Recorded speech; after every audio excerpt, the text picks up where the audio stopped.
Today's daf we're going to be learning is Gittin Daf Pegimel. Reminder to register for the Siyum. Details up on the website. Again, the Siyum will be both Zoomed and it will be live from Atlantic Beach, New York at the usual time, 8:30 Israel time, 1:30 Eastern time, and everyone else can calculate based on that. This week's learning is sponsored by Chani Penstein, in loving memory of her father, Mayor Penstein, whose third year at site was on Tu B'Av. He loved Torah learning, was a dedicated Daf Yomi student. He was also very proud of Michelle Farber. He is sorely missed. We are now going to get started from the bottom of Pei Bet Amud Bet. We started with this question of Abai at the end of yesterday's daf. If he says you're permitted to everybody other than Reuven and Shimon, and then says you're permitted to Reuven and Shimon, does he mean you're permitted only to Reuven and Shimon, not to anybody else? He's flipping it. Or does it mean you're now permitted to everyone, including Reuven and Shimon? Then the Gemara continues, the last three words of Pei Bet Amud Bet, Intim Tzalom Ramai Asar Shara, that whoever was forbidden is now permitted, meaning now everyone is permitted, which means the get would be a good get, let's say, according to the rabbis for sure, and according to Rabbi Eliezer, now should be permitted to everybody. L'Reuven Mahu. What if he says only to Reuven? By the way, I want to remind you, when there's an Intim Tzalomar, and then it says, if you want to answer that question this way, which there's really no conclusive answer, but the Rambam always says, we're going to go with the way the Gemara goes in the flow chart. If you're going to say this, that means basically we're going to paskin that way, even though it's not so clear, but the Rambam holds that way. So if you're going to say that this really includes, she's now permitted to everyone, what if he only said L'Reuven and not L'Reuven and Shimon, you're now permitted? Does he mean L'Reuven v'uadin l'Shimon? He meant Reuven and Shimon. And just because Reuven was the first, so he said Reuven, but he really meant both. Or maybe he meant only Reuven. What if he meant really only Reuven? Let's say you want to say. Again, this is saying the Rambam really thinks that the Rambam's going to hold, if you said to Reuven you're permitted, you really only mean to Reuven. What about l'Shimon? L'Shimon. What if you say to Shimon you're permitted and not to Reuven? Do you mean l'Shimon v'uadin l'Reuven? Do you mean Shimon and obviously Reuven came before Shimon? And v'hai Shimon mishum desalit mida, and you only mentioned Shimon because he was the last one you would mention. Oh, dilma Shimon dafkor. Maybe you meant only Shimon. By Rav Ashi, there's no answer to that. There's no even imtin tzalomar. Rav Ashi says af l'Shimon. What if you said even to Shimon? Now, does the even refer to af l'Reuven kai? Does it mean even Shimon in addition to Reuven? Or odilma af la'alma kai? Or maybe Shimon, the even to Shimon means even in addition to all the other men that she was permitted to, but not Reuven.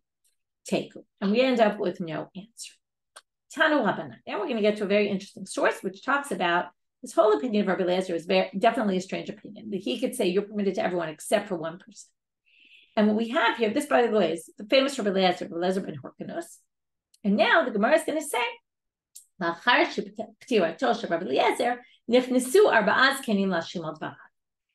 Rabbi Eliezer ben Horkanus dies, the rabbis came in to start questioning him.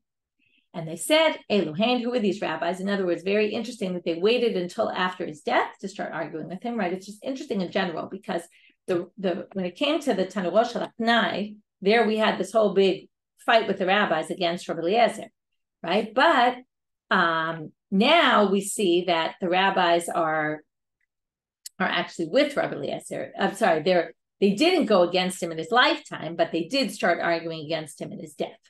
Okay, so now we basically have that after his death, so following four rabbis come and start questioning. And then we're going to see there was even a fifth.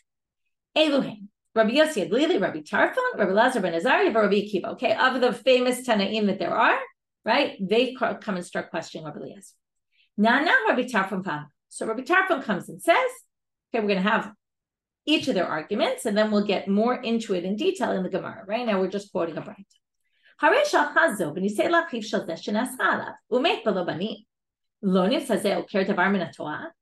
If she goes and marries, she was first married to David. Then she marries Reuven. And then Reuven dies. Reuven, if Yehuda, which is, let's get the name straight. She was married to David. David forbids her to Shimon. And she marries Reuven, who's Shimon's brother. So now what happens? If she marries Reuven, who she's permitted to marry, And then he dies without children. She falls to Yibum to his brother. She's going to end up being forbidden to Shimon the Yabam. So that's going to be that David caused this woman to uproot a Torah law of Yibum, right? Lonin Tzazeu, Ker Davar Min Torah. Basically, because she married Reuven and Reuven died, and now she can't marry Shimon to do Yibum, basically, the first husband, David, caused Yibum to be uprooted from this mitzvah of Yibum to be practiced. Halamata she'enza kritut. So what do you see? This can't be kritut. Okay, we're going to get into this and see what's going on exactly. Okay, we're going to see it more in depth. Second claim. How could she be forbidden to one person and permitted to everybody else? Asur lakol. Mutar lakol. When you have something that's forbidden, it's forbidden to everybody. When you have something that's permitted, it's permitted to everybody. We'll see later. Maybe it's not exactly true. So this isn't kritut.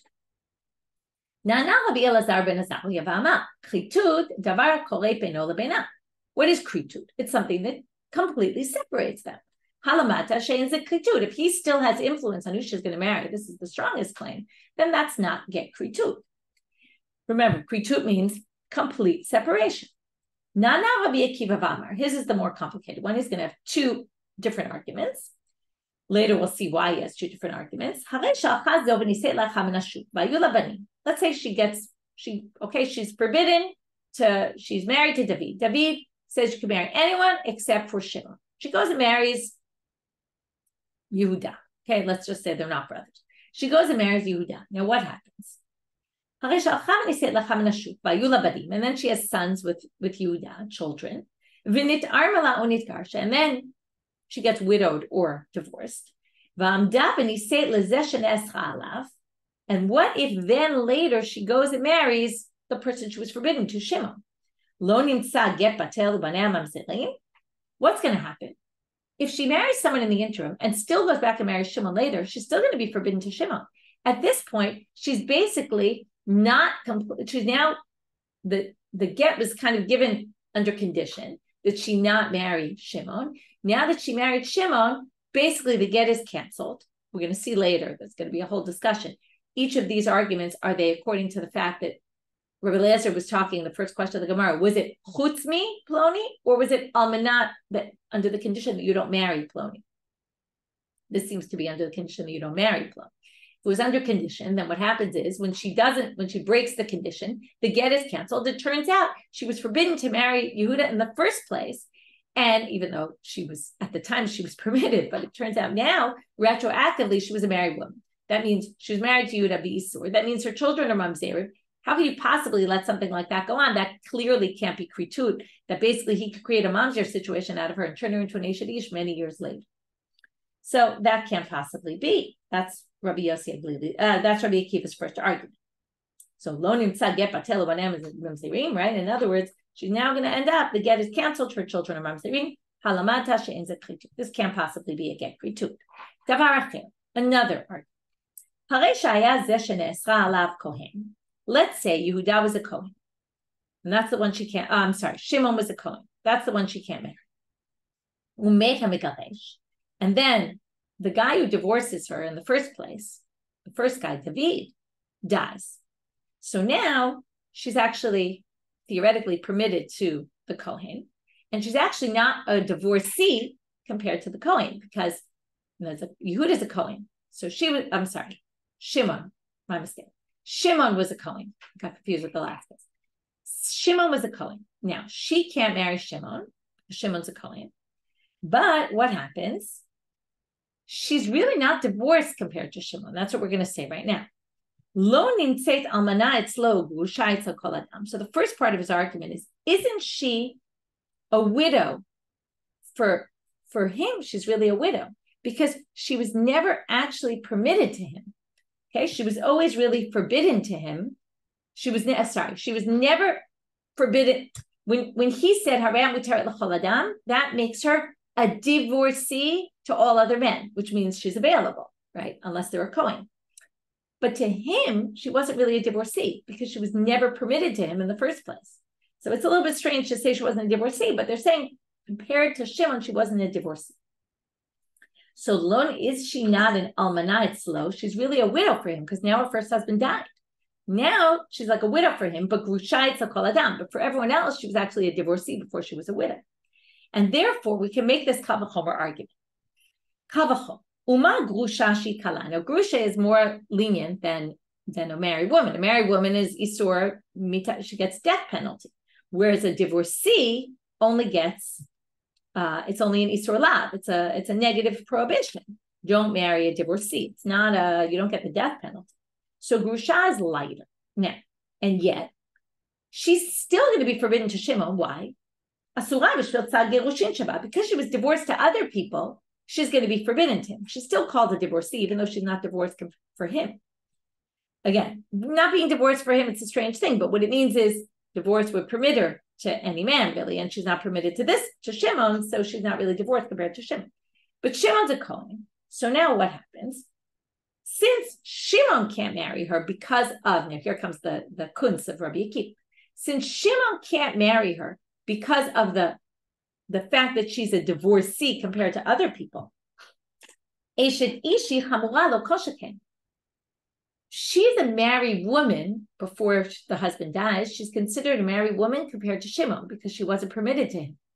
So as far as he's concerned, she's a married woman. So why don't we forbid her to all other men from this divorce because she's a married woman?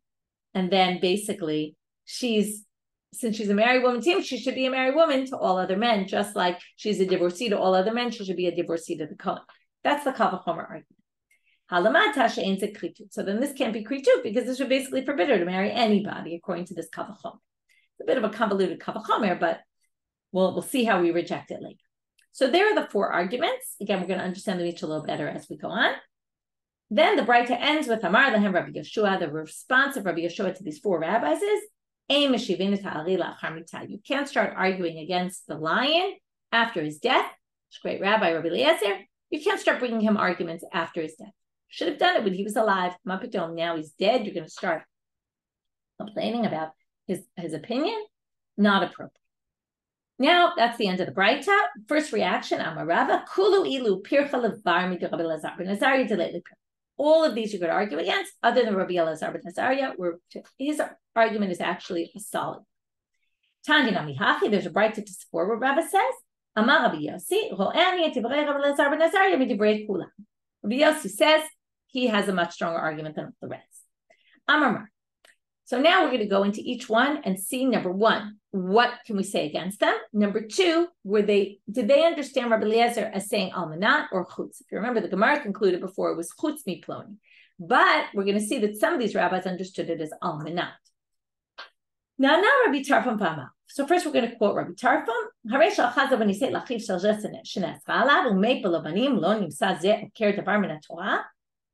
She ends up marrying Reuven, who's Shimon's brother, and then she falls to Yibum to Shimon. She won't be able to do it. Here it turns out that first guy, she was married to David, uprooted the Yibum law from the Torah. Wait a minute. David didn't directly uproot this law. She didn't have to marry Reuven, and Reuven didn't have to die without children. This is very indirect.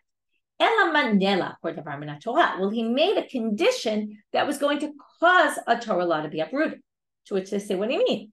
Tonight didn't cause a law to be uprooted. He didn't say to her, you can't marry anyone other than the brother of the person that I forbade you to. That would have been causing a condition. The fact that she chose to marry Reuven has nothing to do with David. Okay, so what's the problem according to Rabbi Tarfon? It indirectly caused this law to be uprooted. To which the Gemara is now going to come and explain that shouldn't be a problem. So then no one should ever marry. This goes back to the first mission in Yevamot. All the arayot, that basically if you fall to Yibum to someone who's Isur Erva to you, you're exempt from Yibum. Now, that means basically if you marry, let's say your uncle, a woman marries her uncle, the uncle dies, the father's brother, which you're allowed to. And then the husband dies without children, you fall to Yibum to your father, and then you're exempt from Yibum. So then you shouldn't ever marry Bat Achoto, a man should never marry Bat Achiv, a man should never marry the daughter of his brother. Lo Yisa, Shema Yamut B'lo Banim Nimtza Golem LaKor Davar Min HaTorah. Then that marriage should never have taken place because you're causing some Torah law of Yibum to be uprooted. But that's not a problem. You're allowed to. So, Hainu Pircha. That's the problem with Rabbi Tarfon. Then that's the response to Rabbi Tarfon's argument. Ubimai. So now again, I told you we're going to get to this. What's the case of Rabbi Eliezer? Is it chutz or almanah? Ilema bechutz mishra shari Rabbi Eliezer. If you said she can marry everyone, if Rabbi Eliezer was talking about a case where it says other than Ploni, except for Ploni, this guy, and then she married Reuven. According to Rabbi Eliezer, she'd actually be permitted to do Yibum with Shimon in that case. Why? Tanya, as it says in a Brayta, we'll get to more in depth later. Here it says actually chutz. You say you can marry anyone except for this person. And she goes and marries someone else, like our case. She married Reuven. And he died or divorced her. The original marriage is no longer relevant. The original, what he said other than is out the window because now she married someone else and that's kind of like erased. So therefore it must be another than then this case where it uproots Yibum would never happen because she'd actually be able to do Yibum because the original Isser to Shimon is no longer relevant according to Rabbi Eliezer. Elaba Almanach. It must be that it was a condition. He said under the condition that you don't marry Shimon. And in that case, even after she marries Reuven, she can't marry Shimon and do Yibum. So we must be Rabbi Tarfon holds its almanah. Next one. Now Rabbi Yossi Aglili Vamar. Hechamatzinu asur lezer mutar lezer. Asur lekol. Mutar lekol. So this forbidden is forbidden to everyone. So this permit to everyone. Well, actually, that's not true. Velo. Is that really true? Not true. Truma v'kodshim shasura lezer mutar lezer. Truma is only permitted to Kohanim and forbidden to everybody else. Kodshim, sacrificial meat, permitted to Kohanim, forbidden to everybody else. The Isur Isha coming. I know we're talking about marriage issues, okay, women issues, not food issues. Bare arayot. What do you mean? What are arayot? If not, this woman can't marry her father, but she can marry some other guy. So she's forbidden to the father, permitted to everyone else. The Ishur coming. And we're talking about not father-daughter relationship, but something that comes about from marriage. Okay, once someone marries someone, then they're forbidden to everybody equally. And then they say, what are you talking about? Hare eshet ish. What do you mean? A married woman is someone who's permitted to her husband and forbidden to everybody else. So here you see, you can't be forbidden to everyone else and permitted to one person or the reverse. So, Hainu Pircha. That's the knockout to Rabbi Yossi Aglili. And now we're going to do the opposite of what we did last, which is the same argument, but come to the opposite conclusion. B'mai. What's his case? Ilema ba'almanat. If it was a condition, she's actually permitted to him out of wedlock. If she has a relationship with him, not with the intent to marry him, that's actually not a problem with the condition of the get. The get was not under the condition that you don't marry this Shimon.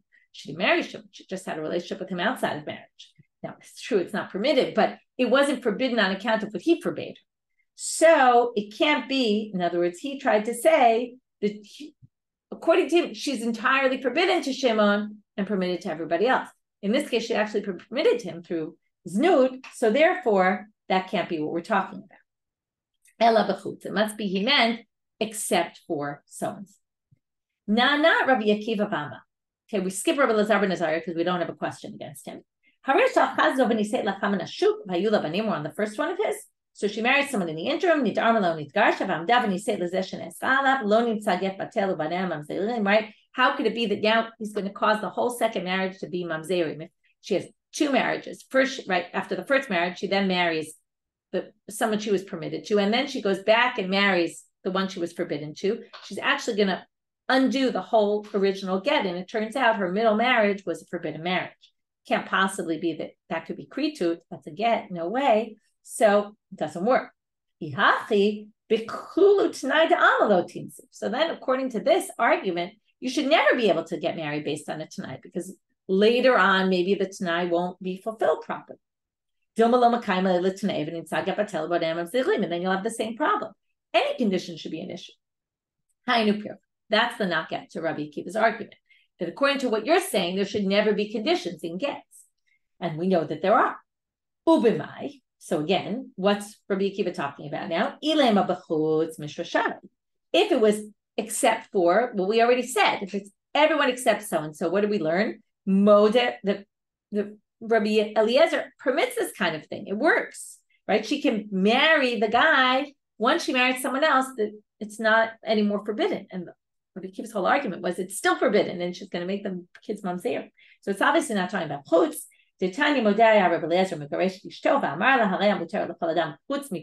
what we read before. He agrees that if he divorces her, she marries someone else, and then right, she married someone else, and then that marriage falls apart. She becomes totally permitted to the first guy if you said chutz. So it can't be Rabbi Akiva's talking about chutz, because his example, again, the whole argument he brings is a case where she was married to someone in the interim. Ela ba'almanat. It must be condition. Okay? And then the condition could be canceled later on, even after a marriage. Davar achir, his second argument. If he was a Kohen, the one she was forbidden to, Shimon, and then the one who divorced her died, lo nimtzeit almana etzlo gusha etzel kol adam, right? Isn't she now an almana for everyone else? If the first husband died, who divorced her, she's a widow as relates to Shimon, but she's a divorcee for everybody else, because for everyone else she was permitted to them. So what do you say here? You can make a kava chomer. Uma grushashi kala surani tumsha geritzin shaba. She's still going to be forbidden to Shimon because she's still divorced compared to other people, and that makes her forbidden to him as a divorced woman, and he's a Kohen. Eshet ish kamualo koshken, and eshet ish, who's much more severe. Wouldn't that be all the more so? Ubimai, and in what's the case? Again, ilema ba'almanat haregusha etzlo biznut. If it's almanat, well, then she's divorced for him, biznut, right? Now, again, now here we're going the reverse of the first Rabbi Akiva. We're now going to say, if it's almanat, okay, then what's going to happen? She's now a grusha etzlo biznut. She is a grusha to him because she's now permitted. Remember, if it's almanat, it just means almanat that you don't marry Mr. Cohen. But if you can actually be with him outside of marriage, again, not that you can be, but you're not forbidden from what the first husband said, biznut. You're only forbidden to marry him. The condition only has to do with marriage. So she's actually, yes, divorced compared to him. In other words, she's actually divorced from David to the sense that she can engage in a relationship outside of marriage with him. Again, not that she can, but he hasn't forbidden that to her. Ela bechutz. Okay, so therefore it must be that he means other than Ploni, meaning you're permitted to everyone except for him in any way, any kind of sexual relationship is forbidden. And then she'd be not a grusha for him. And then that's the only way Rabbi Akiva's argument would make sense. So now they're going to say, wait a minute, Rabbi Akiva, well, now it's confusing because the first Rabbi Akiva was based on the fact that we're assuming it's almanat. The second Rabbi Akiva was we're assuming Rabbi Eliezer holds chutz. So it doesn't make any sense. Either Rabbi Akiva thinks Rabbi Eliezer held almanat, or he thinks chutz, and then he should argue the argument that relates to that one. So again, if it's chutz, then lo tiv chutz, then ask the question that had to do with the chutz one. And if it's almanat, then ask the question that had to do with almanat. So the answer is obvious. Rabbi Akiva shmele de'ikadam chutz v'ikadam almanat. You heard that there were two different traditions about what Rabbi Eliezer actually said. Mandam chutz, high pirchas. Mandam almanat, high pirchas. The one who said chutz, that's the problem. If he's saying, if you think that Rabbi Eliezer said chutz, I have this question. If you think Rabbi Eliezer said almanat, I have that question. And with that, he covers all his bases. Umay pircha. So now what's pircha on the first one we already had. What's the problem with this second argument that has to do with kahuna? Well, the whole thing was based on this kaf chomer that eshet ish is more severe than kohanim, right? Because of the death in the hands of the court, or because of the issue of, right, and the kohen is only a lav, a regular lotus. So inema, but now here, umay pircha, inema isur kahuna shane, if you want to say, well, maybe, who's to say kohen is less severe than eshet ish? Isur kahuna has its own rules and regulations, it's its own category. That's why she's grusha even not to him, but still considered a grusha to him anyway, and he can't marry her. That's because we're very strict when it comes to kohanim. We can't say kavah chomer to eshet ish. But if you want to say that, Rabbi Eliezer nami isur kahuna kamaitele. Now, if you remember in yesterday's daf, Where did Rabbi Eliezer learn his whole opinion from? Isha grusha mi isha lo yikachu. Even a woman who's just grusha mi isha, and from there we learn to not just Kohanim, but to everybody. So it's clear that he thinks that we can learn from Kohanim to everybody else, and it doesn't have its own unique laws. Well, you could say Rava, who thought that we really could knock out Rabbi Akiva, ki Rabbi Yana mishum zaken echad kaman. Remember, there were two reasons they were given for Rabbi Eliezer. You could say that Rava didn't learn it out from that opinion. He learned it out from the other pasuk, which was Shalchami Beita, right? He sent her out from his house, mi Beito, and then she goes and marries somebody else. And then the point was, even if she's mutar only to someone else, that's enough. As long as she's permitted to somebody, that's already enough to be considered divorce. And then it's not learned out from Kuna, and then you could still say, no, Kuna is much more severe. You can make a havachomer from it, and that knocks out Rabbi Akiva. Amar lehen Rabbi Yoshua. Last line of the Braita.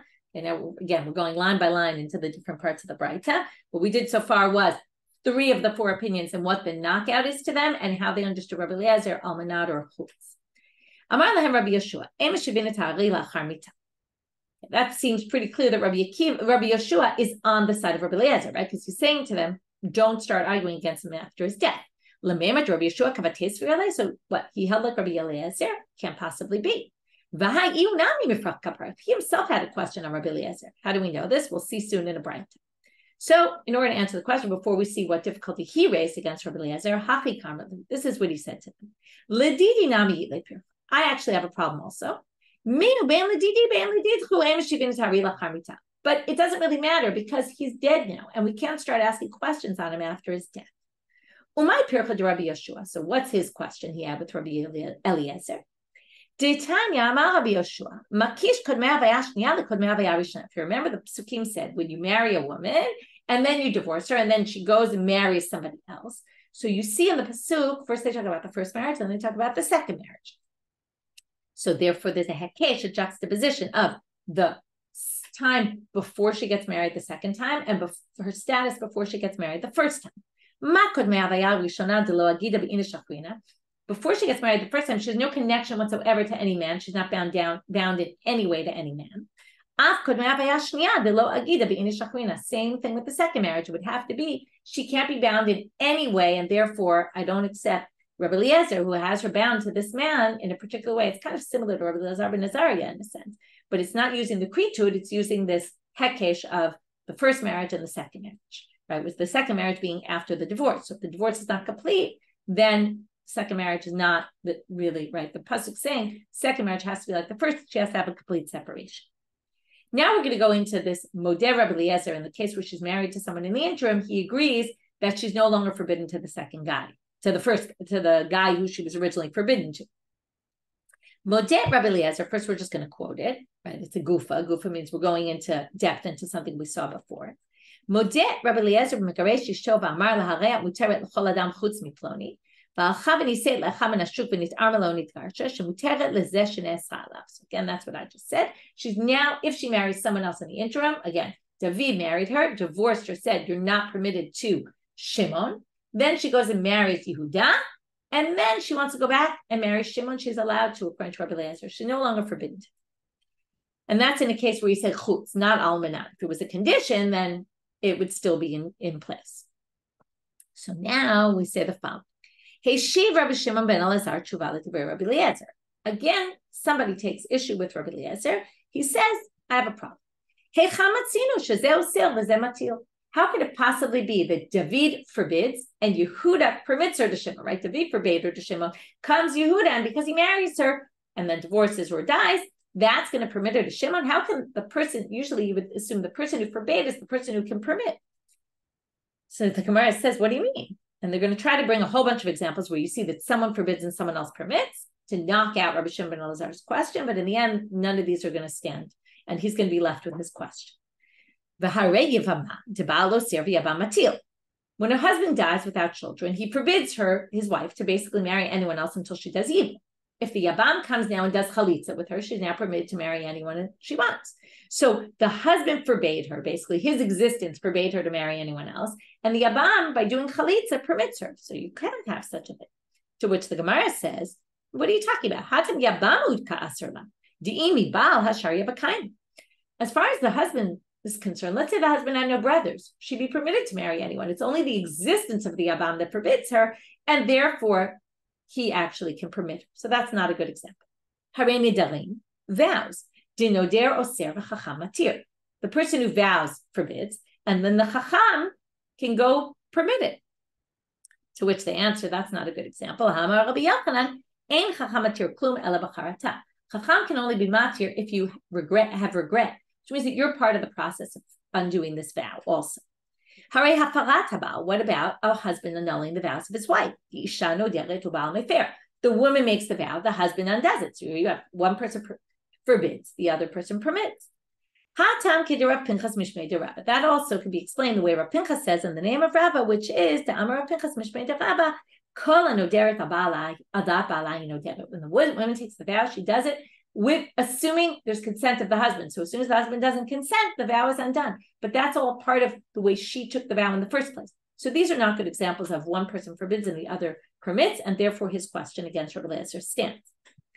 Now Rabbi Elazar ben Azariah Bamal. Now we're going to go back to this point Rabbi Elazar ben Azariah made, which was kritu. Davar korei beino lebeina halamata she'ein ze kritu. The pasuk says kritu. It has to be a complete separation. This is not a complete separation, and therefore this doesn't work. So now what they want to say is, well, why don't the rabbis accept this opinion? They should have all just said what Rabbi Elazar ben Azariah said. Rabbanan, so the question really is, Hai kritu mayad. They obviously don't understand kritu to be meaning this. So what do they use kritu for? They use it for the following bright. This is your get under the condition that presumably for the rest of your life, you can't drink wine. You don't go to your father's house forever. That's not kritu, because there's never a complete separation from them during her lifetime. Because if she, on the last day of her life, she goes to her father's house, her get is retroactively never a get. Shloshim yom, but if he says it for a certain amount of time, that you don't go to your father's house for 30 days, you don't drink wine for 30 days, harezeh kritu. That will be kritu, because that creates at least a moment where there will be complete separation. V'idach, now, what is Rabbi Elazar ben Azariah? Where does he learn that from? If he needs to get kritu to say, can't be that he still has some sort of influence on who she can marry in the future. Mikarei kritu nafkan. He learns it because it could have just said get karei. Because it says kritu in plural, it alludes to two different trishot. V'idach and the rabbis, karei kritu lo darshan, meaning all the other rabbis, other than Rabbi Elazar ben Azariah, just don't hold karei kritu. They don't think you can darshan two things, and therefore they darshan the other. Since we got into this case of a get that was given under this condition, we're now going to have Amarabba. If he gives her a get, you won't drink. Here's a get under the condition that you don't drink wine all of in my lifetime, the husband's lifetime. That doesn't work. But if he says kol yamei chayei poloni, but if he says all the life of my friend, some other person, that works. So the Gemara says, I don't get it.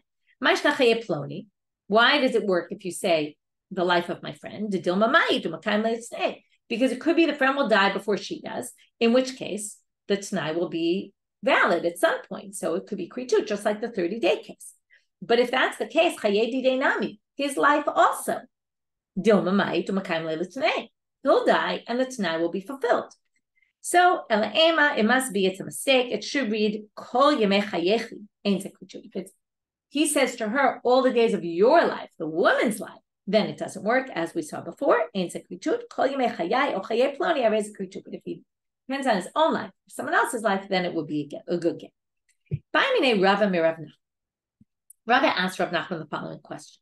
Hayom iat ishti u'lemacharat ishti. This is a very strange case. Rava says, he says to his wife, today you're not my wife, meaning you're divorced from me, but tomorrow you will be my wife, okay?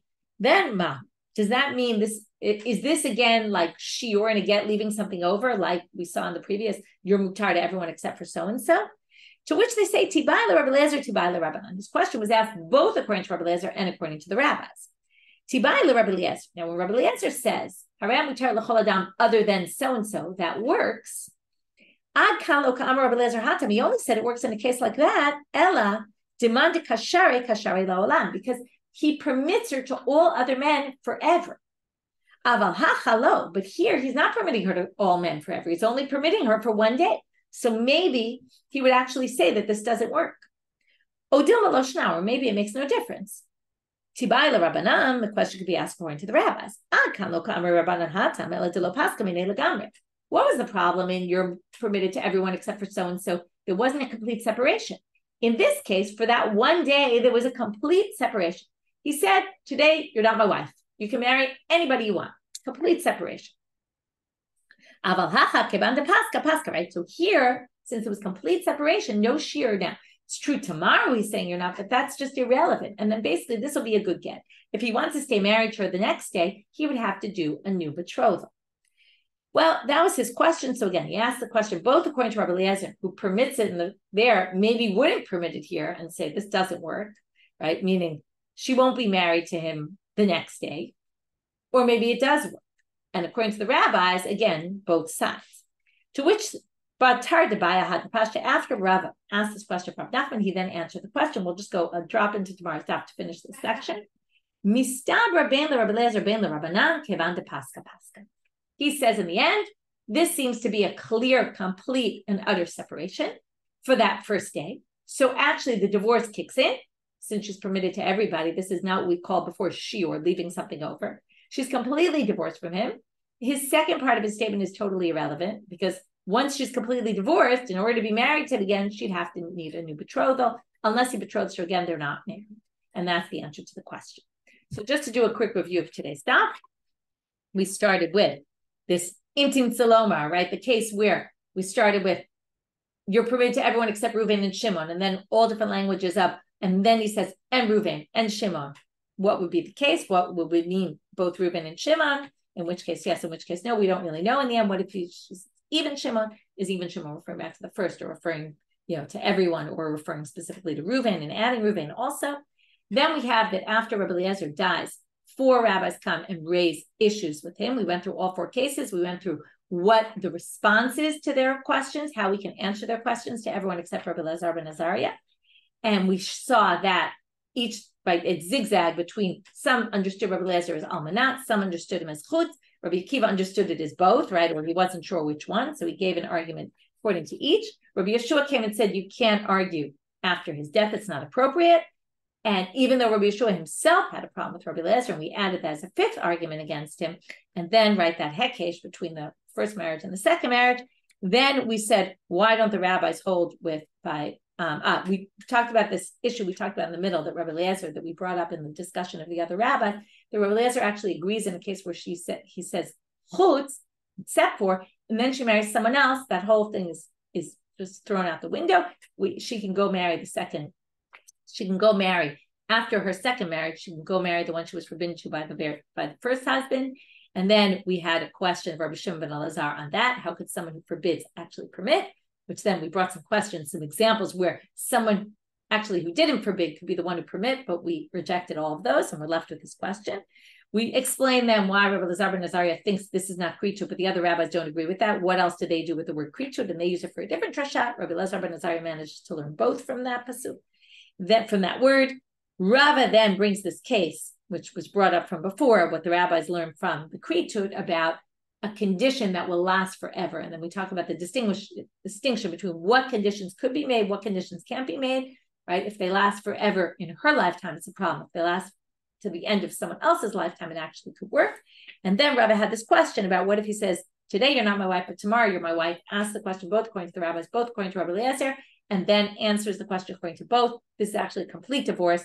And the second part about being married to him still is not actually relevant at all. With that, wishing everyone a great day, and we'll meet up tomorrow.